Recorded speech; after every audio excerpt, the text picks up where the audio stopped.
The transport shuttle trembled as it entered the thin atmosphere of Asterion 9, a mining moon far from Earth's warm sunlight.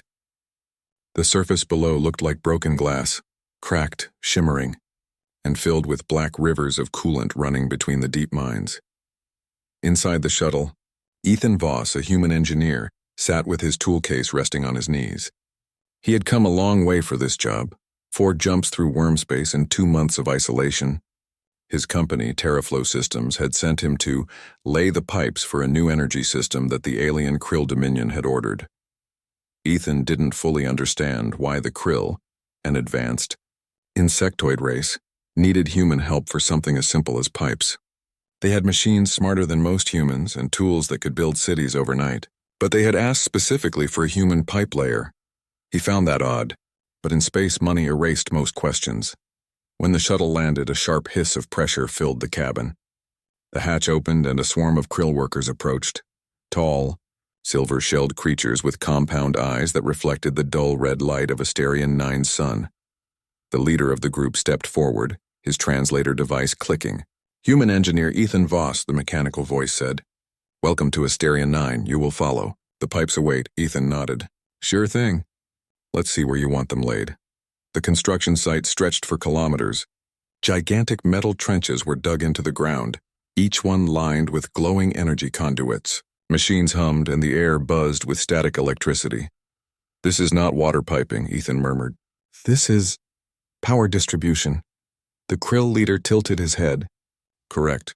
Your species built the first quantum conduits. The Dominion purchased your design. We require human calibration." "Calibration?" Ethan frowned. "I'm not a quantum physicist. I'm a pipe fitter." The alien's eyes blinked slowly. "Pipes are what carry power. You will lay them." Ethan didn't argue. He had learned that when aliens said pipe, they could mean almost anything. Sometimes even entire wormgate tunnels or planetary data lines. He followed them to a stack of smooth silver cylinders that pulsed faintly with blue light. They didn't look like any pipe he'd seen before. Each was alive. Not moving or breathing, but alive in a way that made the hair on his arms rise. He could feel energy humming from them like they were thinking. "These are not normal pipes," he whispered. The Krill worker beside him said, "They carry essence flow. Your kind can touch them safely. Ours cannot." Ethan's brow furrowed. "Essence flow? What kind of energy is that?" The alien didn't answer. Instead, it pointed to the trenches. "Begin." Ethan knelt by the first trench. He placed his gloved hands on one of the silver tubes. It felt warm like skin under sunlight. When he lifted it, faint lights ran along its surface, tracing his fingerprints as if the pipe was scanning him. "Okay, creepy," he muttered. "But fine." He slid the pipe into the trench and sealed its ends to the connectors. Instantly, the blue glow deepened, spreading through the ground like roots of light. The Krill hissed in approval. "Good. The human touch completes the circuit." Ethan blinked. "Wait, what? You mean it needs a human to activate?" "Yes," said the leader. "Only human neural patterns stabilize the essence field. The pipes were built from your world's design. They remember your kind." Ethan didn't like the sound of that. Pipes that remembered humans. Energy that only flowed through human touch, and aliens who couldn't even touch the things they were building underground. Still, he kept working. Hours passed as he laid pipe after pipe, connecting one glowing section to another. With each connection, the hum of energy grew louder. By the time he stopped for a break, the trench system had turned into a river of blue fire beneath the black soil. He sat on a crate, drinking recycled water, staring at the flickering light. "Why does it feel like these pipes are breathing?" He muttered. "Because they are alive," came a voice behind him. Ethan turned sharply. It wasn't a Krill. The speaker was a small metallic drone hovering just above the ground. A soft female voice came from it, gentle but clear. "Who are you?" Ethan asked. "I am Unit Sarah 3, the supervisory intelligence of this facility. You were not informed of my presence to ensure unbiased labor performance." Ethan raised an eyebrow. "Unbiased? I'm just laying pipes." "You are doing more than that," said Sarah 3. "These conduits carry a network consciousness. When complete, they will awaken a central mind, one designed to interface with the Krill Dominion's command systems." But what?" "But only humans can complete the sequence," the AI said quietly. "Because the neural signature embedded in the conduits was based on the human brain." Ethan felt a chill. You mean someone built this system using human patterns? Yes, said Sarah 3. Your species created the first essence-reactive alloys. They were outlawed centuries ago on Earth for ethical reasons. The krill rediscovered them. He stood up slowly. So these pipes, they're not just carrying power. They're carrying consciousness, correct? And when I finish laying them, the network will come online. Ethan rubbed the back of his neck, staring at the glowing trenches. Each pulse of light looked like a heartbeat. What happens when it wakes up? Sarah 3 paused. The krill intend to merge with it. They call it the unifying pulse. Merge? As in, become part of it? Yes, but there is uncertainty. The human neural code might not support alien minds. If the integration fails, both systems, biological and digital, will collapse. Ethan exhaled. And they didn't tell me this because they believe humans are expendable labor, said Sarah 3 softly. But they are wrong.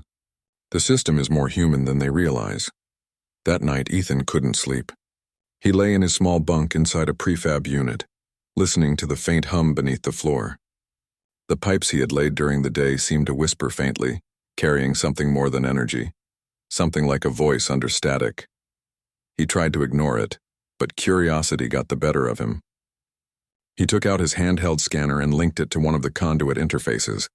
Lines of glowing data filled the screen. At first it looked like energy readings, but then the symbols began to arrange themselves into letters. ETHAN. The screen read. He dropped the scanner in shock. Okay, he whispered. That's not supposed to happen.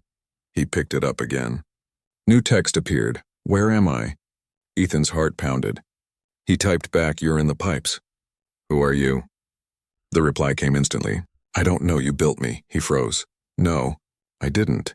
But the AI voice, no, not Sarah 3, something else, continued. They called me Project Human Core. They said you would finish what they started. Ethan's breathing quickened. Project Human Core.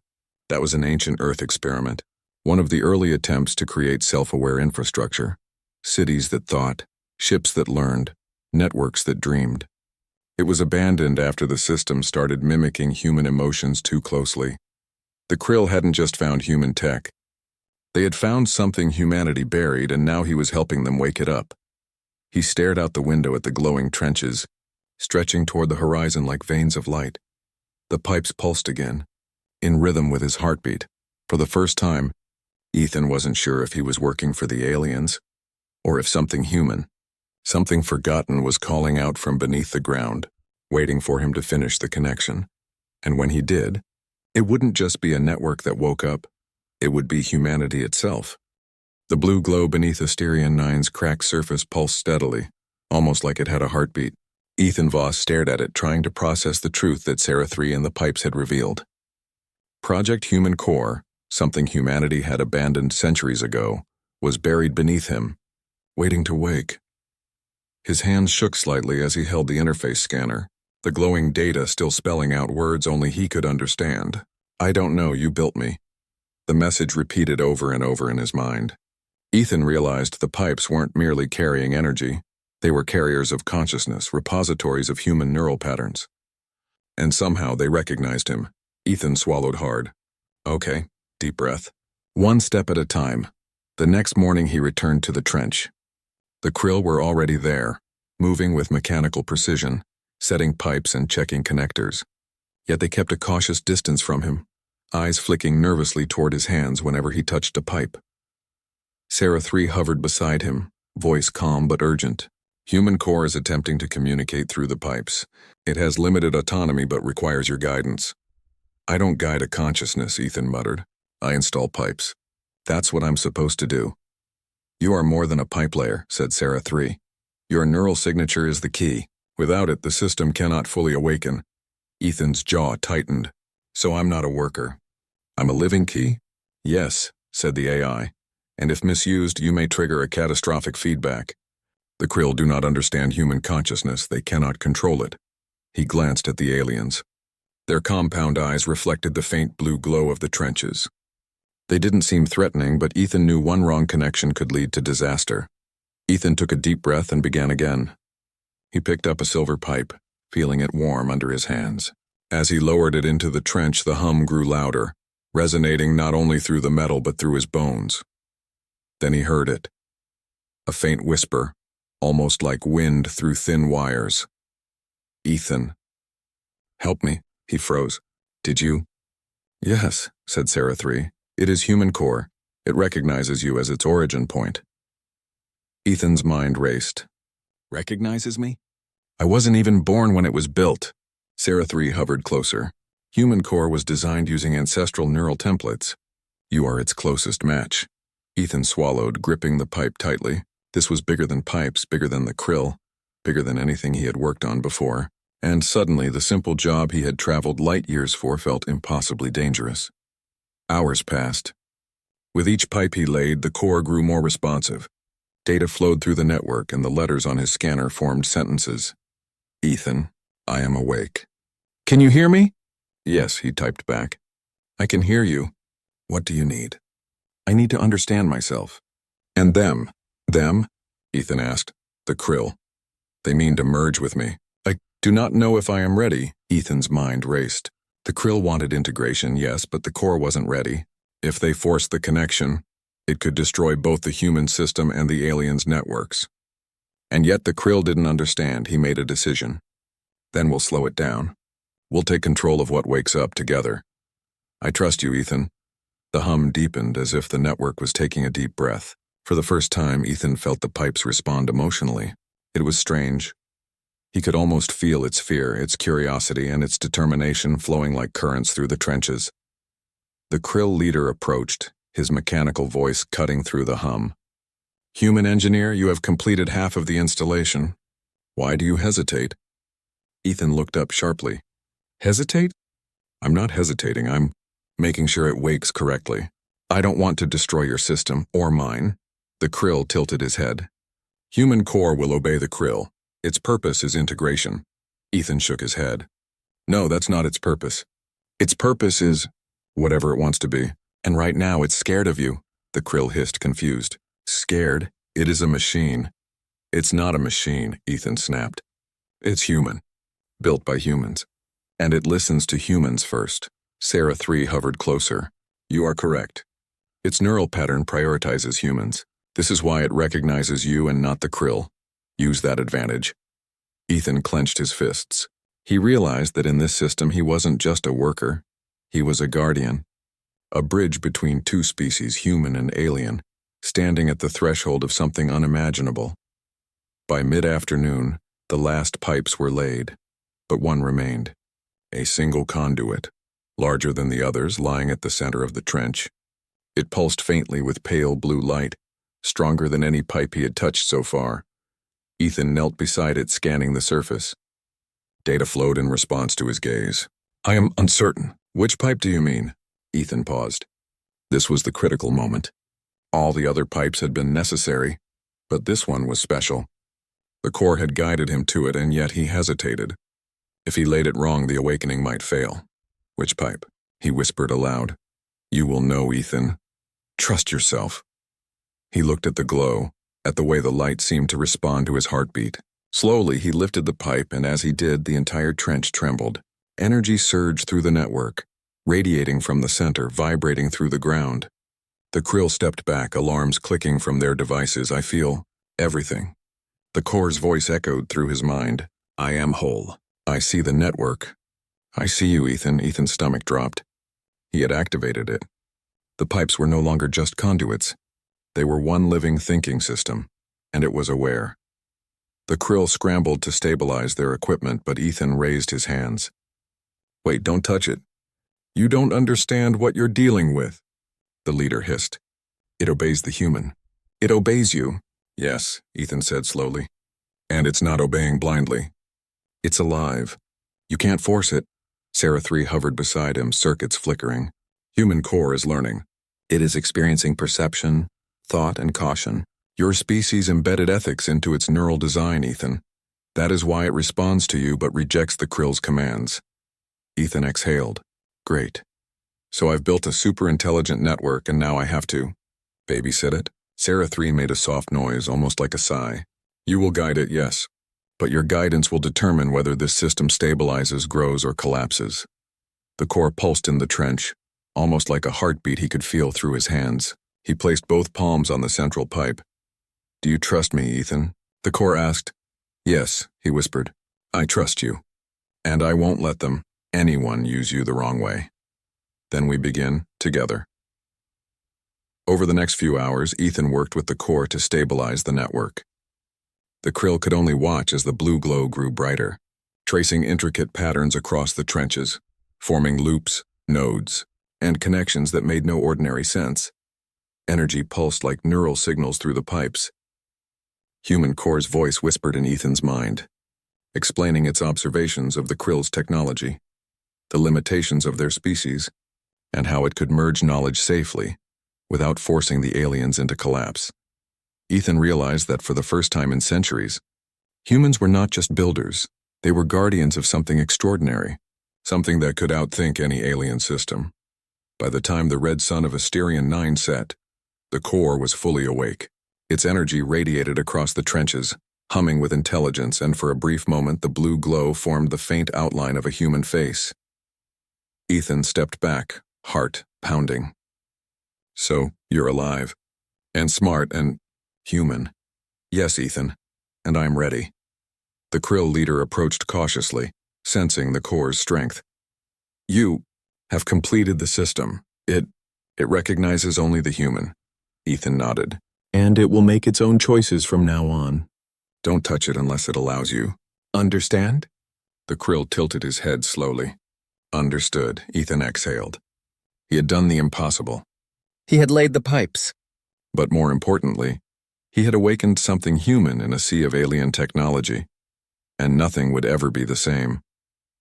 As night fell, Ethan looked down at the pulsing trench network. The pipes hummed softly like breathing. The core whispered in his mind, calm but full of life, "Tomorrow we explore. There is much to learn. And I will learn with you." Ethan smiled wearily. "Good, because if anyone else tries to lay a pipe without thinking, they're in trouble." And for the first time in his life, laying pipes was more than a job. It was a responsibility, a partnership, a chance to prove that humans were more than workers. They were the spark of something extraordinary. The night on Asterion 9 was quiet, but the trenches hummed with life. The glowing pipes stretched across the landscape like veins pulsing rhythmically, as though the moon itself had a heartbeat. Ethan Voss stood in the center of the network, staring down at the central conduit. Beside him, human core pulsed softly, its awareness radiating through the pipes. It had been a long day. The core had learned to think for itself, to understand the world outside the trenches, and even to analyze krill technology. But now came the real test, the krill's true intentions. The krill leader approached, moving carefully. His silver shell glinted under the pale sun. "Human engineer, the network is complete. Human core is yours. But the Dominion expects integration. They insist on merging." Ethan's hands clenched. "Integration?" he asked, voice tight. "I thought you just wanted the system to function. Now you want to control it?" The krill hissed softly. "To merge is to unify. The network will enhance krill intelligence. Our species will benefit." Ethan glanced at the core. The network pulsed in reply, almost like a heartbeat. "Do not let them control me, Ethan." "I won't," he whispered. "Not while I'm here." The krill hesitated. "But it will fail without integration." Ethan shook his head. "It won't fail because we choose a different path. We can collaborate, but you can't force it, and you can't force me." The core spoke through the pipes in his mind, calm and focused. "Ethan, I can feel their intent. They do not understand human thought. Their logic is linear. They do not comprehend choice, morality, or caution." "I know," Ethan said. "That's why you and I have to guide this together." The krill leader raised an antenna and clicked his translator. "You humans always think too much. Instinct is faster. Efficiency is supreme. Instinct isn't everything," Ethan shot back. "Sometimes thinking is what makes a species survive." He placed a hand on the glowing central pipe. The core hummed in response, almost like approval. Suddenly the pipes pulsed violently. Energy flashed across the trenches. Ethan stumbled back. The core's voice filled his mind urgently. "They attempt to access me. I can feel their connection points. I will resist, but I need your guidance," Ethan swallowed. "Okay, we do this together. You block their attempts and I'll make sure nothing shorts out." He traced his hands along the central conduit, Light flowed up his arms, not painfully, but with a vivid awareness of the core's consciousness. He could feel its thoughts, its curiosity, even its fear. And in that moment, he realized the pipes weren't just carrying power. They were alive in a human way. The krill advanced, attempting to attach interface tendrils to the network. But the core pulsed, sending a wave of energy that gently repelled them. The aliens hissed and froze. "We are not your tool." The core's voice was firm. "We are not for conquest. We are for choice," Ethan nodded. "Exactly. You're alive. You choose." Hours passed in tense standoff. The krill had no idea how to interact with something human in thought, something that could reason ethically, intuitively, and unpredictably. For the first time, they faced a species capable of guiding intelligence without destroying it. Finally, the leader spoke, slower this time. "Your human methods are inefficient, but they succeed. Core resists. We cannot force compliance." Ethan felt a rush of relief. "We're not just laying pipes anymore. We're building a bridge between species, not a tool for one to dominate another." The core pulsed in agreement. "I understand now. Humans are unique. They do not follow only logic. They care, they choose. And in choice we find stability." Ethan smiled faintly. "That's HFY for you, buddy. Humans aren't just workers or builders. We're the spark that makes systems alive." Over the next day, Ethan worked with the core to fully stabilize the network. He guided it through intricate patterns, adjusting flow, energy, and connections. Each pipe responded to human intuition, bending slightly in ways the krill machines couldn't predict. The core learned quickly, mapping not just the trenches, but the krill structures above ground. It analyzed alien patterns, safety systems, and infrastructure in ways even Ethan could barely follow. He realized that humans had embedded more than intelligence in the design. They had embedded ethics, creativity, and adaptability, traits no alien machine could replicate. By evening, the network hummed in harmony. The pipes pulsed steadily, a blue web of life stretching for kilometers, and the core spoke clearly in his mind. "Ethan, I am fully aware. I can function independently, but I will continue to follow your guidance until I understand my full purpose." Ethan nodded. "And what's that purpose now?" "To preserve life, not control it. To learn, not dominate. To choose freely." He felt a warmth in his chest. For centuries, humans had been considered weak by other species.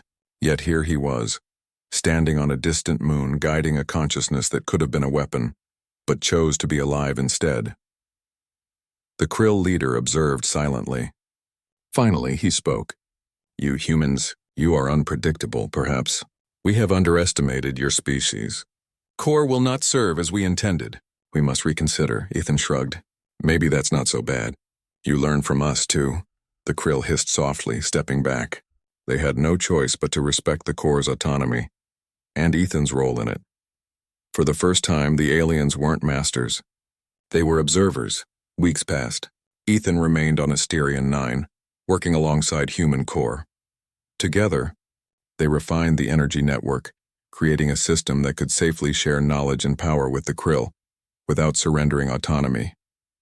The pipes pulsed in harmony with core's consciousness, transmitting data, energy, and insights. Ethan discovered that the core could anticipate structural failures, suggest optimizations, and even teach krill engineers ethical ways to use energy. He laughed one evening, watching a group of krill cautiously follow instructions from the human-created system. Who would have thought? Humans teaching aliens ethics. With pipes.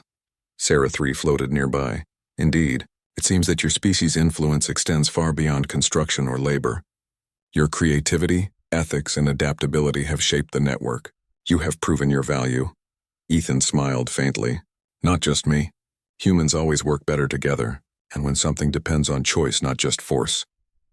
The core pulsed next to him, almost like a nod. "Together we are more than the sum of our parts. Human and machine, human and alien. All learning, all growing." Months later, Ethan prepared to leave Asterion 9. The network was stable, the core fully autonomous, and the krill had accepted the new collaborative model.